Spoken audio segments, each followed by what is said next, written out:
গোপন সংবাদের ভিত্তিতে জানা যায়, সুন্দরবনের কুখ্যাত ডাকাত দয়াল বাহিনীর এক সদস্য রসদ সরবরাহের নিমিত্তে সুন্দরবন গমন করবে।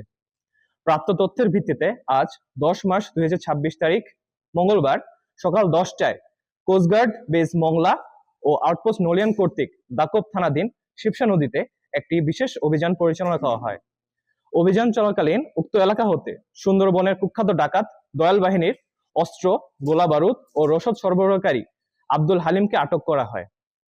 পরবর্তীতে আটককৃত ডাকাতের তথ্যের ভিত্তিতে আজ দুপুর 1টায় দাকব থানাধীন টাকাতলা খাল সংলগ্ন এলাকা হতে একটি একনলা বন্দুক ও 4 রাউন্ড তাজা কার্তুজ জব্দ করা হয়।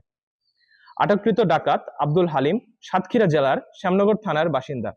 সে দীর্ঘদিন যাবৎ দয়াল বাহিনীর সঙ্গে ডাকাতি এবং ডাকাত দলকে অস্ত্র, গোলাবারুদ ও রসদ সরবরাহের মাধ্যমে সহযোগিতা করে আসছিল। জব্দকৃত আলামত ও আটককৃত ডাকাতের পরবর্তী আইনানুগ ব্যবস্থা গ্রহণের কার্যক্রম প্রক্রিয়াধীন রয়েছে। আমরা দস্যুদের উদ্দেশ্যে বলতে চাই, সুন্দরবনকে দস্যুমুক্ত রাখতে কোস্টগার্ডের অভিযান অব্যাহত থাকবে।